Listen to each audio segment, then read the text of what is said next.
kukkiriza buli muntu bamaama.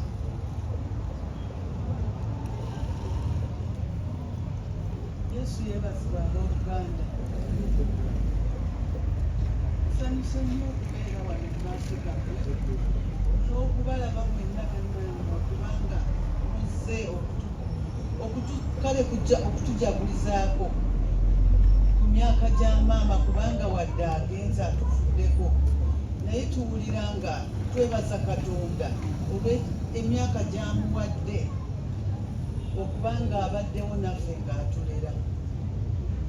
Maama waffe boogerako ng'omukazi abadde omukuŋŋaanya, abadde atukuŋŋaanya. Maama abaddewo nnyo ku lwaffe.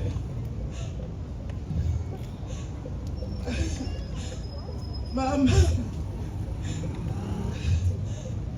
abadde atwagala nnyo nnyo nga tolina kintu ky'oli mugamba nti nooba gundi yakoze bw'ati n'omulaba ng'anyiize oba anyigidde gundi.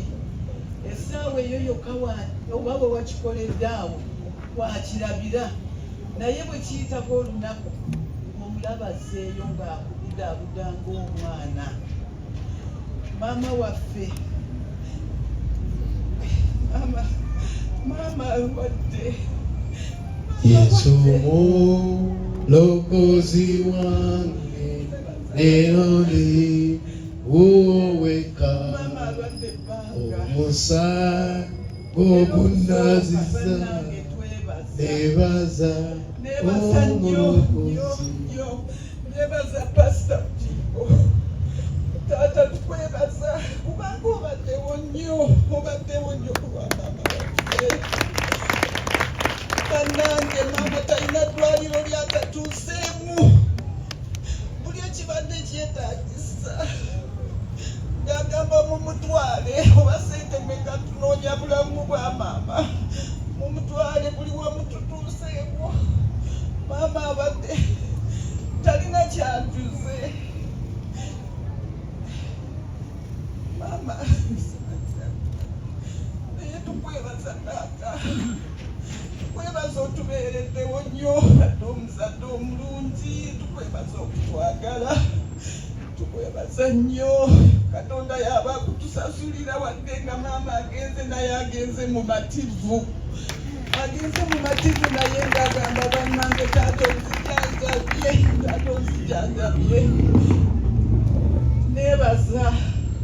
Neebaza abantu b'ekyebando mwenna abatubeereddewo bannange, tubatawaanyiza nga saawa oluusi 9 ogw'ekiro nga batuyita nti no maama atabuse.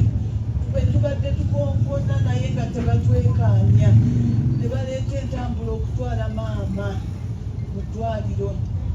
Obudde tulabirawo nga bukedde, abasawo nga bamukozeeko n'addawo n'atereera. Neebaza maama Seera, tukutawaanyiza nnyo nnyo. Obaddewo nga totwekaanya, nga tujja ekiro n'ojjayo kujja mmotoka n'ovuga n'otwala ku Roswero. Tukwebaza bannange, abantu abalala mwenna bannange abatubeereddewo mu kiseera maama waabeeredde omulwadde. Emikwano gye mwenna tubeebaza.